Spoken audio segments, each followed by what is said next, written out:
Hey everyone, this is Aubrey from Piece by Piece Living, and today I'm going to show you how to make sausage breakfast sandwiches, specifically freezer sausage breakfast sandwiches using English muffins. So now for the English muffins, you can do a couple of things. You could do normal English muffins. You could do whole wheat English muffins. You can make your own English muffins. I use the recipe from a farmhouse on Boone. It's a blog.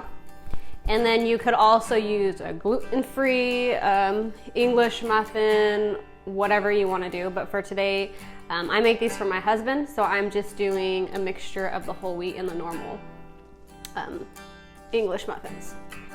So normally what I do for my husband, because he's a really picky eater, I will make the breakfast sandwiches the week that he's going to be eating them, and then I will make extra to put in the freezer.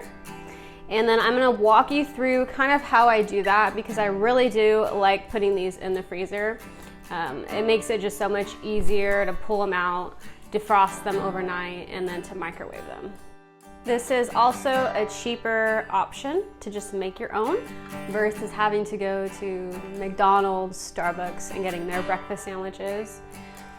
I think last that I checked, McDonald's doesn't even do the 2 for $5 of their breakfast sandwiches. Also with this, you can control what ingredients you want to use. So maybe if you can't handle cheese, you can omit the cheese. Maybe if you want to do bacon instead, you can do the bacon. I feel like bacon doesn't freeze quite as well as sausage, so that's why I always tend to stick to the sausage rounds. For the sausage rounds, I like the ones that are like this, the little rounds, the discs. Sausage links really won't work because they'll probably just roll out of the sandwich. With my eggs, I just went ahead and cooked the yolks inside. And then for your cheese, you really could pick whatever cheese you want. So let's go ahead and show you how I make these. First things first, you're gonna get your sausage patties and you're going to brown them and then put them aside so that they can cool off. I've already done that, so now I'm gonna jump into the eggs. There are a couple of options when it comes to cooking your eggs. You can either just put the egg straight into your cast iron pan, or you can use like an egg silicone mold so that all of your eggs have like the same size and they're very uniform. It really is up to you. I've done them both ways and they both work out just fine. The only thing is, if you don't use a silicone mold, you might have to cut off some of the egg whites because they'll kind of like spread out a little bit too far for the sandwich. So now your sausage is done, your eggs are done, and you want to make sure they are completely cooled off before you start assembling them, because if you don't, your bread will get soggy. And when you put it in the freezer and you defrost it, it's just not going to taste as good. So once everything is completely cooled, then you can go ahead and assemble it, which I will show you right now. Okay, so to assemble your breakfast sandwiches, you're going to take your English muffin. I like to put the sausage on the bottom, and then the egg.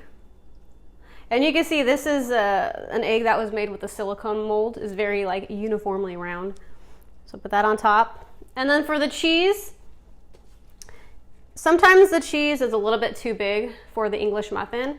And there was a point where I would just put it on and give it to my husband. But what he found was that when he would put it in the microwave, the cheese would melt all over the place and everything would get stuck. So now I go ahead and fold the cheese into like little squares. And then I'll place it on top, like 2 little squares. You don't need that much cheese. And then top it. And you're gonna go ahead and wrap it in parchment paper first.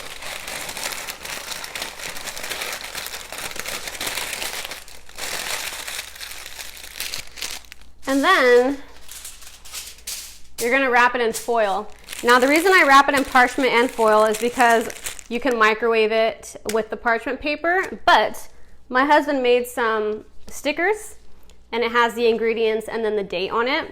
I found that the stickers have a hard time sticking to the parchment paper, but when you put them in foil, they stick perfectly fine. And the foil will also help it to keep everything kind of like airtight in the freezer. So with the stickers, this paper is supposed to be water resistant, so it should hold up well in the freezer, which I will test it out and let you know. And this is what it will look like. So you can put the date that you made it. That way when you stick it in the freezer, you'll know like how old it is. And then from here, you can just either, I would suggest if you're gonna put this in the freezer to put them in a Ziploc bag. That way they don't get freezer burn. Or you can just put this straight into your fridge if you're gonna eat it that week. So I hope you enjoyed this video. Here are all my breakfast sandwiches. My husband's gonna take a few to work this week, and then the rest I'm gonna put in a freezer inside a freezer safe Ziploc bag. They came out really cute. I really like them, and I especially like the sticker. This is really simple way to save money, a simple way to control the ingredients that you're using. So this is really easy, and I hope you like it and you guys try it.